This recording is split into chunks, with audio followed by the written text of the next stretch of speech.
আসসালামু আলাইকুম রহমতুল্লাহি ওবরকাতুহ। সম্মানিত দর্শক, অতি সম্প্রতি এটি খবর আমাদের মূল ধারার যে গণমাধ্যম মেইন স্ট্রিম মিডিয়া সেখানে ব্যাপকভাবে প্রচারিত হয়েছে।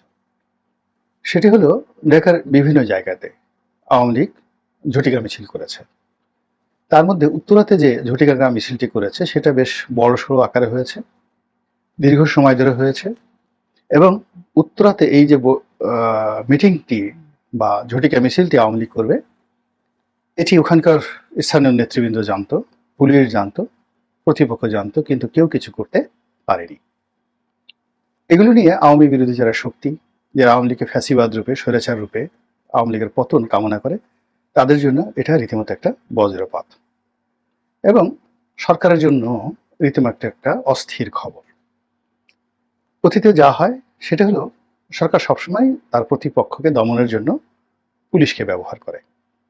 তো এক্ষেত্রেও আওয়ামী লীগের মিছিল কেন নামলো এবং সেই মিছিল ভবিষ্যতে যেন নামতে না পারে, এ সকল বিষয় নিয়ে পুলিশ বাহিনীকে রীতিমতো সরকারের পক্ষ থেকে দায়ী করা হচ্ছে।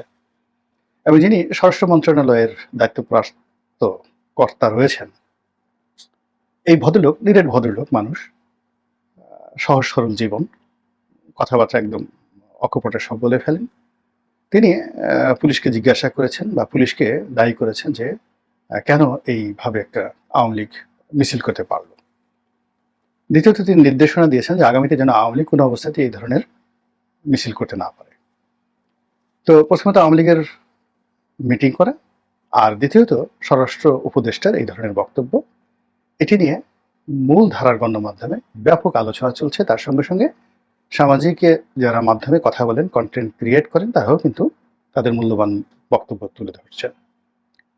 তাদের বক্তব্যটা হলো যে আওয়ামী লীগ তো এখন পর্যন্ত নিষিদ্ধ হয়নি, তো আওয়ামী লীগ নিষিদ্ধ হয়নি, কাজেই তাদেরকে মিছিল করতে দেয়া হবে না। এটা কেন স্বরাষ্ট্র উপদেষ্টা বললেন? এটা তো তার এখতিয়ার নেই, পুলিশ তো এই কাজ করতে পারে না। এক। দুই নম্বর হলো যে পুলিশকে এই কথা বলে তিনি তো সেই আগের যে ফ্যাসিবাদী ব্যবস্থা, জামাতকে দমন করার জন্য আওয়ামী লীগ যে কাজ করেছে, বিএনপিকে দমন করার জন্য আওয়ামী লীগ যে কাজ করেছে, ঠিক সেম কাজটি করলেন। তো তিনি এই পুরো পরিস্থিতি কেন রাজনৈতিকভাবে মোকাবেলা করলেন না? তাকে নিষিদ্ধ করেন অথবা কাউন্টার মিছিল করেন আপনার লোকজনকে দিয়ে, বিএনপিকে দিয়ে, বৈষম্য বিরোধী ছাত্রদেরকে দিয়ে। কেন তারা সেই কাজগুলো করতে পারছে না? এগুলো নিয়ে চুলচেরা বিচার হচ্ছে, বিশ্লেষণ হচ্ছে।